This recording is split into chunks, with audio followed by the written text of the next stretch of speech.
Olá, queridos alunos da Rede Municipal de Educação de Niterói. Hoje nós vamos falar sobre os vírus. Essa é uma aula de ciências para o 7º ano do ensino fundamental e eu sou a professora Cristiane Ferreira. Vamos começar então falando sobre as características gerais dos vírus. Provavelmente nos últimos meses vocês tenham ouvido bastante essa palavra vírus, por conta da pandemia de Covid-19. Então, a título de curiosidade, a palavra vírus significa veneno. Mas vamos às características gerais. Os vírus eles são acelulares, isso significa que eles não são formados por células, eles não possuem células. Também significa que eles não têm metabolismo próprio por causa disso. A gente vai ver um pouquinho mais à frente. Outra característica importante é que eles só podem ser vistos com auxílio do microscópio eletrônico. Eles não são vistos a olho nu, porque eles são extremamente pequenos.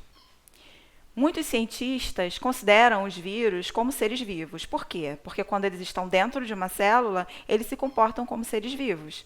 Mas outros cientistas acreditam que os vírus não são seres vivos, porque quando eles estão fora de uma célula hospedeira, eles não têm nenhuma característica de ser vivo. Eles se comportam como se fossem partículas inanimadas. Então, há uma divergência de opinião entre esses dois grupos, os que acreditam que eles são seres vivos e os que acreditam que os vírus não são seres vivos. Outra característica é que eles são formados por uma cápsula de proteína que contém material genético, que pode ser o RNA ou o DNA. Como eu falei, os vírus não têm metabolismo próprio. Isso significa que eles não são capazes de sintetizar enzimas, não são capazes de produzir energia. Para que eles façam isso, eles precisam estar dentro de uma célula hospedeira. Do contrário, eles não conseguem realizar função alguma. Isso é uma característica bem importante. Eles também são altamente específicos. Como vocês podem ver na imagem ao lado, existem vários tipos de vírus. Cada tipo de célula vai ser infectada por um determinado tipo de vírus. Então, por exemplo, células do sistema respiratório são infectadas por um determinado tipo de vírus. E existem outros tipos que infectam células do sistema digestório, existem outros tipos que infectam especificamente bactérias. Então, essa especificidade é bem importante. Eles podem infectar animais, como as pessoas, por exemplo, podem infectar plantas e também podem infectar micro-organismos, como é o caso das bactérias. Como eu acabei de falar, os bacteriófagos são esses vírus capazes de infectar bactérias. Os vírus, eles causam infecções, eles são agentes infecciosos. E essas infecções são chamadas de viroses. Existem inúmeras viroses, a gente vai ver daqui a pouco, mas talvez a mais famosa atualmente seja a Covid-19, que todo mundo conhece, todo mundo está ouvindo falar o tempo inteiro. Quando os vírus estão fora da célula, então eles ficam totalmente inanimados. E aí eles recebem o nome específico de vírions. Eles se comportam como se fossem cristais, como se fossem partículas sem vida. Eles são altamente capazes de sofrer mutações. E isso significa que eles sofrem modificações, especialmente aqueles vírus que têm como material genético o RNA, como é o caso do vírus da gripe, por exemplo. Então, isso explica por que todo ano a gente precisa tomar vacina contra a gripe, porque o vírus que está circulando esse ano não é o mesmo que vai circular o ano que vem, por causa dessa capacidade de mutação que ele tem. Então, isso gera uma grande variabilidade genética. Os vírus eles não são combatidos com o uso de remédios chamados antibióticos. Os antibióticos eles são medicamentos usados para combater doenças causadas por bactérias. Então, se uma pessoa tiver uma virose, não adianta ela tomar antibiótico, porque não vai adiantar, não vai ter nenhum efeito, vai ser absolutamente ineficaz o uso de antibiótico contra uma virose, para combater uma virose. Vamos então voltar a falar um pouquinho sobre a estrutura de um vírus. A estrutura é bastante simples. Ele é formado por uma cápsula de proteína, chamada de capsídio, e dentro existe o material genético. O capsídio é constituído por unidades menores, chamadas de capsômeros. E o conjunto entre capsídio e material genético a gente chama de nucleocapsídio. Alguns vírus ainda possuem uma estrutura externa ao capsídio, denominada envelope. Como é o ciclo dos vírus? O ciclo lítico.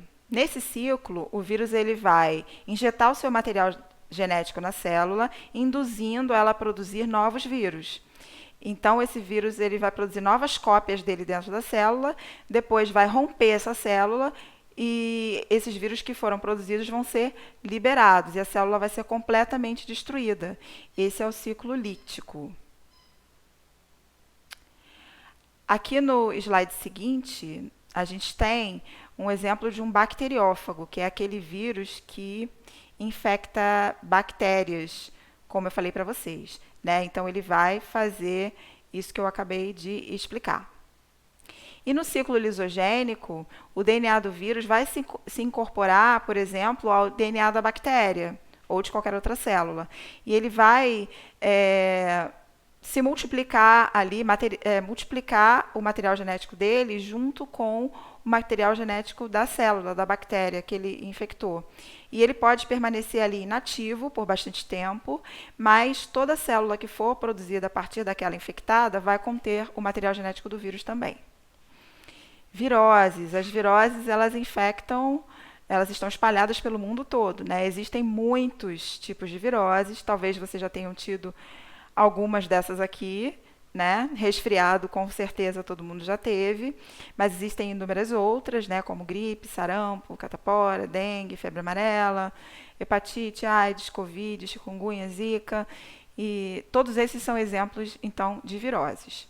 Vamos falar um pouquinho da gripe, que é uma virose relativamente comum. Sintomas mais comuns da gripe são tosse, dor de cabeça, coriza, dor de garganta, cansaço, febre. A gripe, ela deixa realmente a pessoa prostrada, deixa a pessoa mal. Por isso ela é diferente do resfriado. Ela é causada pelo vírus influenza e realmente a pessoa fica bastante debilitada. E dependendo de como esteja o sistema imunológico da pessoa, pode levar inclusive à morte. Já o resfriado, ele tem sintomas bem mais leves. Ele pode ser causado por cerca de uns 200 tipos diferentes de vírus e ele é bem mais ameno do que a gripe. O sarampo também é uma virose que tem como sintomas coriza, dor de garganta, febre e principalmente essas manchinhas vermelhas pelo corpo. O sarampo ele pode ser prevenido com a vacina e é muito importante manter as cadernetas de vacinação atualizadas, né, nos postos de saúde, participar de todas as campanhas de vacinação, para evitar não só o sarampo, como outras doenças. A catapora, ela também é uma doença causada por vírus, ela é bastante contagiosa, se caracteriza principalmente pelo aparecimento dessas bolhas vermelhas que coçam muito e acabam estourando, porque a pessoa não consegue, na maior parte das vezes, parar de coçar. E aí, por conta disso, ela é fácil de ser transmitida para outras pessoas. Existe também vacina para prevenir a catapora. E a dengue, que é muito conhecida de todos nós, a dengue é causada por um vírus do grupo dos arbovírus, que são aqueles vírus transmitidos por artrópodes. No caso aqui, é transmitido pelo mosquito, que é um artrópode, né? Pelo mosquito Aedes aegypti. Então, a dengue tem como principais sintomas febre alta, erupções na pele, dores musculares, dores nas articulações, dor atrás dos olhos, mal-estar em geral. Outra doença causada por vírus é a AIDS, que é causada pelo vírus HIV e que pode ser transmitida por meio de relação sexual, através de transfusão de sangue, por meio de agulhas contaminadas, objetos cortantes contaminados e também de mãe para filho durante a gravidez, o parto ou a amamentação. Existem algumas formas de proteção contra a AIDS e uma delas é a utilização de preservativos durante a relação sexual. E há medicamentos hoje em dia que tratam os pacientes de AIDS. Hepatite também é uma virose, existem alguns tipos de hepatite, algumas menos graves, como a hepatite A, e outras muito graves, como a hepatite C. Vamos falar agora sobre os coronavírus, que na verdade são uma família. Existem alguns tipos de coronavírus que causam doenças respiratórias, entre elas o resfriado comum. Eu disse que existem muitos vírus que podem causar o resfriado e um deles é o coronavírus. Também a SARS, que é a Síndrome Respiratória Aguda Grave, que foi descoberta na China em 2002 e desde 2004 não se tem mais notícia de nenhum caso. A MERS, que foi descoberta em 2012 na Arábia Saudita e matou mais de 200 pessoas. E a Covid-19, que é a doença que está causando a pandemia que a gente está vivendo nos últimos meses. Então vamos falar um pouquinho sobre ela. Pandemia acontece quando uma doença se espalha por todos os lugares, se espalha pelo mundo todo. E a transmissão da Covid-19, ela acontece quando uma pessoa doente entra em contato com uma pessoa saudável através de aperto de mão, de gotículas de saliva que são eliminadas por espirro, tosse, através de catarro, e também quando a pessoa saudável entra em contato com objetos ou superfícies contaminadas pelo vírus, como celulares, mesas, maçanetas, brinquedos, teclados de computador. Então, essas são as formas mais comuns de transmissão do coronavírus. Então, como a gente pode se prevenir? Quais são as formas de prevenção? A mais eficaz é lavando as mãos com água e sabão várias vezes ao dia, por 20 segundos, mais ou menos. Essa é uma forma eficaz de proteção.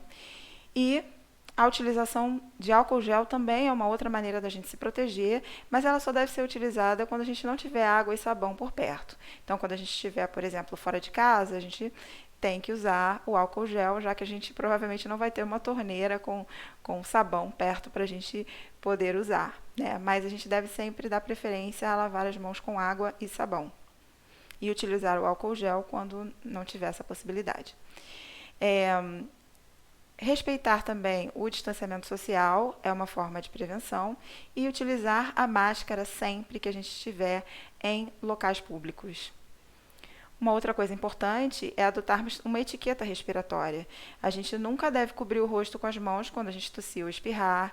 A gente nunca deve tocar o rosto com as mãos. E a gente sempre deve cobrir o nariz e a boca com o cotovelo quando a gente for espirrar ou tossir. E usar sempre a máscara cobrindo toda a boca e todo o nariz. Então não adianta usar a máscara só cobrindo a boca e deixando o nariz de fora, por exemplo, como muitas pessoas acabam fazendo. Então, essas são formas de prevenção. Uma outra forma é também limpar as superfícies regularmente. Utilizando uma solução de água com água sanitária, a gente consegue manter as superfícies limpas e a gente consegue se livrar do coronavírus de uma forma bastante segura. Vamos falar um pouquinho sobre o nosso sistema imunitário, que é o sistema de defesa do nosso corpo. Como é que o corpo se defende, então, dessas viroses todas? Existem vacinas para alguns tipos de viroses, e as vacinas elas vão estimular o corpo a se defender contra esses micro-organismos. No caso aqui, a gente está falando sobre os vírus. Então, como é que elas atuam? Quando a gente toma uma vacina, a gente vai receber o vírus enfraquecido ou morto. E aí, toda vez que a gente entrar em contato de novo com esse vírus, no meio ambiente, o nosso corpo já vai ter uma memória imunológica contra ele. As vacinas, então, atuam de forma preventiva, elas previnem as doenças. Aqui a gente tem alguns exemplos de vacinas mais comuns que são dadas contra viroses, por exemplo, a tríplice viral, que previne sarampo, cachumba e rubéola, a hepatite B, a gripe, a vacina contra o rotavírus, contra a catapora, HPV, poliomielite, hepatite A. Todas essas são vacinas dadas na infância que servem para prevenir todas essas doenças. Bem, vocês encontram lá no caderno pedagógico Caminhos de Aprendizagens, no caderno de Ciências, página 17, que vocês receberam, mais informações sobre os vírus e também orientações de atividades no plano de estudos na 9ª semana. Essa foi a nossa primeira aula de vírus, a gente vai voltar a falar sobre esse assunto em vários outros momentos, tá? Então, eu espero que vocês tenham gostado. A gente se encontra nas nossas próximas aulas. Até lá!